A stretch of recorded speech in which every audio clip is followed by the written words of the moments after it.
Hello guys, welcome to Zeenat garden and சமையல். இன்றைக்கி நாங்கள் என்ன செய்ய போகிறோன்னா காரா பூந்தி செய்ய போகிறோம்.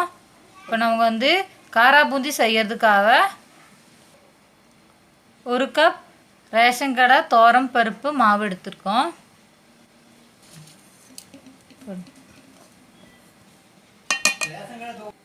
இப்போ மாவு கூட நம்ம கேசரி பவுடர் போட்டுக்கலாம். கேசரி பவுடர் எல்லோ கலர் தான் போட்டிருக்கோம். எதுக்குன்னா இது நம்ம ரேஷன் கடை தோரம்பருப்பு மாவில் செஞ்சதுனால கலர் கொஞ்சம் கம்மியாக இருக்குது, அதனால தான் நாங்கள் போட்டிருக்கோம். இது கூடவே ஆப்ப சோடா போட்டுக்கலாம். கொஞ்சமாக ஆப்ப சோடா போட்டிருக்கோம். இப்போ நல்லா மிக்ஸ் பண்ணி விட்டுடலாம். இது கூடவே நம்ம அரிசி மாவு 3 ஸ்பூன் போட்டுக்கலாம். அரிசி மாவுனா பச்சரிசி மாவு தான் நாங்கள் போட்டிருக்கோம். 3 ஸ்பூன் பச்சரிசி மாவு.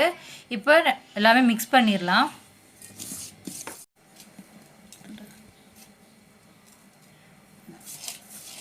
இப்போ மாவு நல்லா மிக்ஸ் பண்ணியாச்சு. இப்போ நம்ம இப்போ தண்ணி கொஞ்சம் கொஞ்சமாக ஊற்றி மாவு நல்லா கரைச்சி எடுத்துடலாம். நம்ம அப்படியே தண்ணி ஊற்றினா வச்சுக்கோங்க, தண்ணி கூடிற போகுது. அதனால கொஞ்சம் கொஞ்சமாக தண்ணி ஊற்றி மாவு நல்லா கரைச்சி எடுத்துக்கோங்க.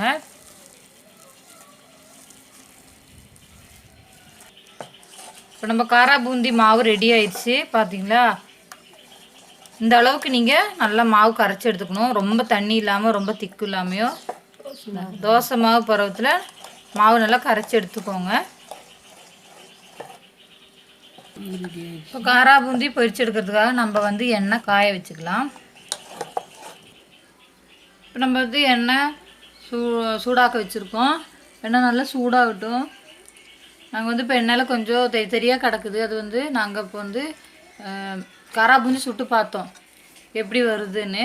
பார்த்தா நல்லா வருது. அதனால தான் நாங்கள் வீடியோவே எடுக்கிறோம். ஆனால் தான் கொஞ்சம் தெரியாக கிடக்குது. காரா பூந்தியோட தான் அதெல்லாம். எண்ணெய் நல்லா சூடாகட்டும். இதான் பூந்தி கரண்டின்னு சொல்லுவாங்க. இதில் தான் பூந்தியெல்லாம் போடுவாங்க. லட்டுக்கு பூந்தி போடும்போது காரா பூந்தி எல்லாம் இதில் தான் போடுவாங்க. இது நீங்கள் பாத்திர கடையில் போய் கேட்டானா கொடுப்பாங்க. காரா பூந்தி கரண்டின்னு கேட்டானா கொடுப்பாங்க.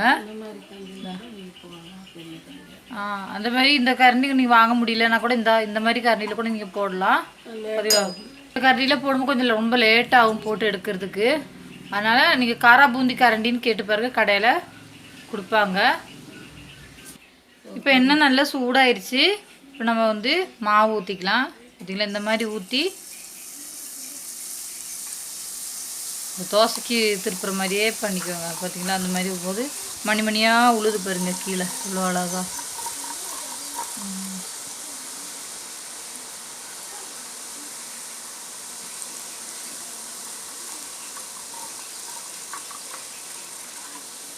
இப்போ எண்ணெயோட சலசலப்பெல்லாம் நிற்கட்டும். நின்னதுக்கப்புறம் நம்ம லைட்டாக பரட்டி விட்டுக்கலாம். சலசலப்பு நின்னோடனே பார்த்தீங்களா, இந்த மாதிரி கிண்டி விடணும்.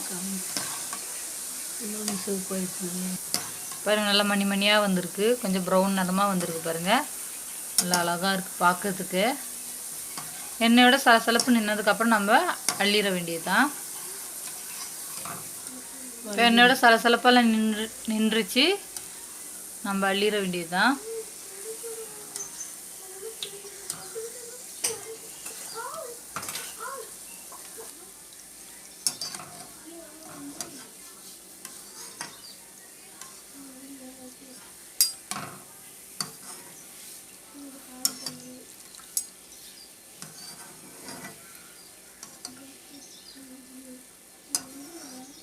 இப்போ காரா பூந்தியெல்லாம் அள்ளியாச்சு. இப்போ நம்ம எண்ணெய் நல்லா வடிய விட்டு தட்டுக்கு மாற்றிடலாம்.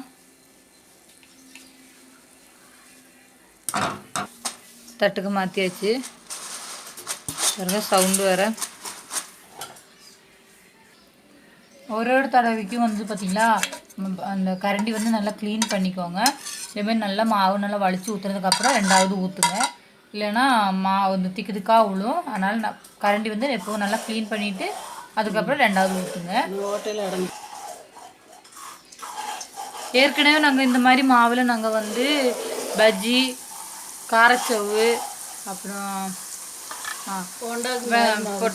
உருளைக்கிழங்கு போண்டை நிறைய போட்டிருக்கோம். நீங்களும் பருப்பு ரேஷன் கடை பருப்பெல்லாம் வாங்கி இந்த மாதிரி பருப்பில் நீங்கள் செய்யலாம். நல்லாயிருக்கும், நல்லா டேஸ்ட்டாகவும் இருக்கும். நிறைய பேர் ரேஷன் பருப்பு வாங்க மாட்டாங்க. இதேமாதிரி நீங்களும் வாங்கி செஞ்சு பாருங்கள். பசங்களுக்கு நீங்கள் ஈவினிங் ஸ்நாக்ஸ் கூட இந்த மாதிரி செஞ்சு கொடுக்கலாம். செய்யறதுக்குமே ஈஸியாக தான் இருக்குது, ரொம்பலாம் கஷ்டம்லாம் கிடையாது. தெரியாதவங்க கூட புதுசாக செய்கிறவங்களுக்குள்ள இந்த மாதிரி செஞ்சு பசங்களுக்கு கொடுங்க. பசங்களுக்கு ரொம்ப சந்தோஷமாக இருக்கும், அம்மா வீட்டில் செஞ்சு கொடுக்குறாங்களேன்னு. அதேமாதிரி நீங்கள் இந்த காரா பூந்தியெல்லாம் போடும்போது எண்ணெய் ரொம்ப காய விட்டுறாதீங்க. கொஞ்சம் ரொம்ப காயாமல் லைட்டாக காஞ்சதுக்கப்புறம் இந்த மாதிரி போடுங்க. அதேமாதிரி அடுப்பு வந்து ரொம்ப கூட்டி வைக்காமல் கம்மி பண்ணி வச்சுட்டு இந்த மாதிரி போட்டுவிடுங்க.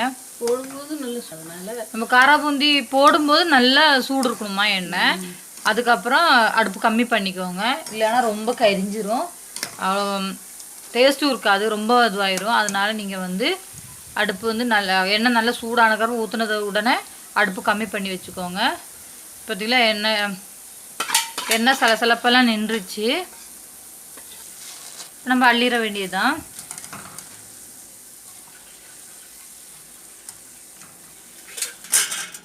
எண்ணெய்லாம் வடித்து நம்ம தட்டுக்கு போட்டாச்சு. இதே மாதிரி மீதி இருக்கிற மாவுலெல்லாம் நம்ம போட்டு எடுத்துடலாம். நம்ம வந்து காரா பூந்தி செய்யும்போது இந்த இனிப்பு பூந்தி அப்புறம் லட்டுக்கெல்லாம் நீங்கள் பூந்தி செய்யும்போது கொஞ்சம் சீக்கிரமாக எடுத்துடணும். கார பூந்திக்குனால கொஞ்சம் முறுமுறுப்பாக எடுத்துருக்கோம்.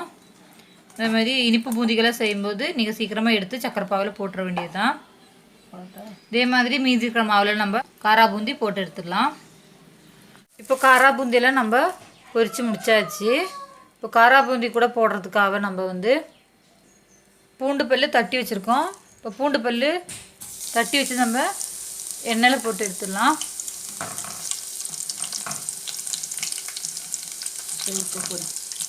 பூண்டு நல்லா கொஞ்சம் ஒரு ப்ரௌன் நிறமாக வரட்டும், வந்ததுக்கப்புறம் எடுத்துடலாம்.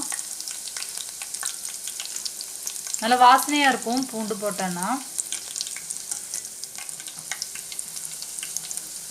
இந்த அளவுக்கு நம்ம பூண்டு பொரித்து எடுத்துடலாம். இப்போ வந்து பொரித்த பூண்டு வந்து காரா பூந்தி கூட போட்டுடலாம். இப்போ அது கூடவே வந்து கருவேப்பிலையும் போட்டுக்கலாம். கருவேப்பிலையும் இதேமாதிரி எண்ணெயில் நல்லா பொரித்து எடுத்துக்கோங்க.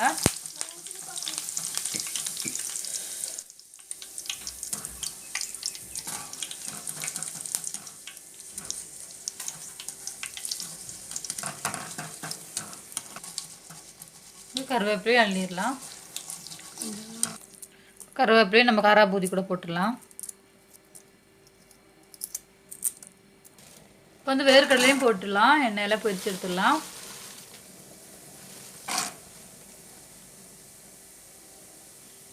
இப்போ வேர்க்கடலை நல்லா பொரிஞ்சிருச்சு. இப்போ நம்ம வந்து வேர்க்கடலை எடுத்துடலாம்.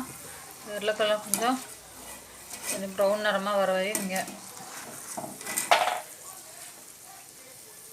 வேர்க்கடலை நம்ம அள்ளியாச்சு. எண்ணெய் நல்லா வடிச்சுக்கோங்க. வடிச்சதுக்கப்புறம் நம்ம வந்து காரா பூந்தி கூட போட்டுடலாம்.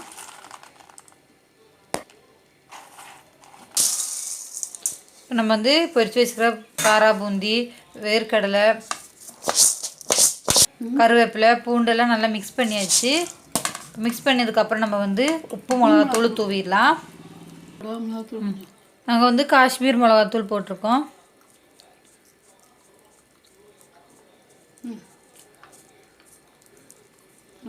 இப்போ உப்பு போட்டுக்கலாம்.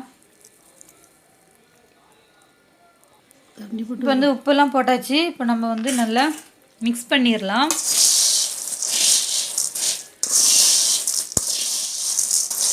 சவுண்டே பார்த்தீங்களா, நல்லா கிறிஸ்பியாக இருக்குது சவுண்டெல்லாம்.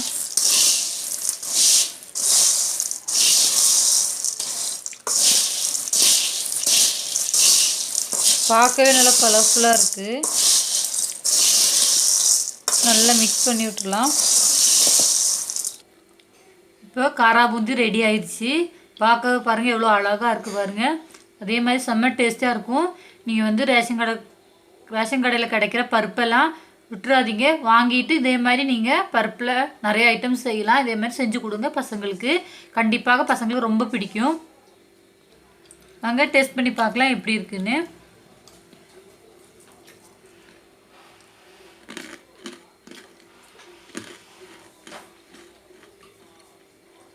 செம்ம டேஸ்ட்டாக இருக்குது காய்ஸ், சூப்பராக இருக்குது. நீங்களும் இதே மாதிரி வீட்டில் கண்டிப்பாக ட்ரை பண்ணி பாருங்கள். இப்போ வந்து தீபாவளியில் வரப்போகுது, கண்டிப்பாக இந்த மாதிரி பலகாரம்லாம் நீங்கள் பசங்களுக்கு செஞ்சு கொடுங்க. இதே மாதிரி கண்டிப்பாக நீங்கள் செஞ்சு பார்க்கணும். செஞ்சு பார்த்துட்டு கமெண்டில் சொல்லுங்கள் எப்படி இருக்குன்னு. இந்த வீடியோ பிடிச்சிருந்தா மறக்காமல் லைக் அண்ட் சப்ஸ்கிரைப் பண்ணுங்கள், ஷேர் பண்ணுங்கள். எங்கள் சேனலை ஃபாலோ பண்ண மறந்துடாதீங்க. பாய் காய்ஸ், அடுத்த வீடியோவில் பார்க்கலாம்.